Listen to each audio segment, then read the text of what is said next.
Hello, my dear students. Welcome back to Concept Series. We are here with another ideology, that is classical liberalism. So, classical liberalists believe in the dignity of individual. According to them, the individuals are more important than the society. That means they give importance to the individuals rather than the society. In other words, we can say that they treat individuals as the end and society as the means to achieve their objective or aims. In other words, the individual should not work in the interest of society. Rather, the society must work in the interest of individual. That means we can conclude that they give primacy to individuals over society. Now we are going to see that what is their views on the human nature. Before it, let us see few of the major exponents of the classical liberalism. Adam Smith, John Locke, Herbert Spencer, Thomas Jefferson, Darwin and Sumner are the most common and important exponents of the classical liberalism. Now we are going to see the views on human nature. So they consider that human beings are rational creatures. The individuals are rational creatures who know that what is good or bad for themselves. They also say that the human nature is good, peaceful, loving, and kind. They also believe in the atomistic individual. That means the individuals are self-sufficient and can survive on its own without the help of the family or the society.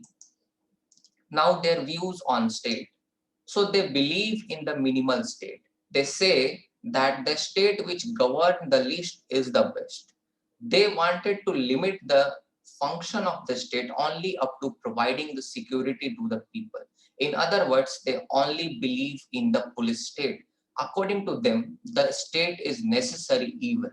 State is necessary because it's give protection to its people, and it is evil because it's curtail, because it's restrict the freedom of the individuals. Therefore, the state is also an evil, but a state is also necessary because it is protecting the people.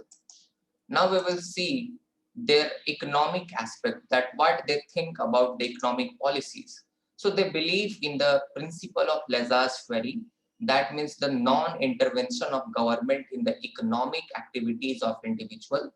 They also believe in market economy. That means the production, distribution of all the goods which is produced in the market should not be done by the government. It should be done by the two individual forces which is acting in the market, that is the demand and supply.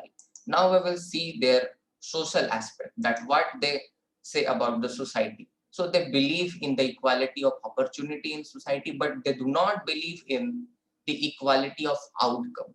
They also wanted to abolish the privileges in the society. Now we will see their political aspect. So they believe in democracy. They believe in one man, one vote, one value. They also advocate that each and every individual, as they are equal, so they could having the equal political right, they should be given the equal political rights. So this was from the classical liberalism. I hope that you understood the crux of classical liberalism. So my dear friends, stay tuned with me. Don't forget to like my channel. Don't forget to subscribe for more and kindly press the bell icon. Bye. Have a nice day.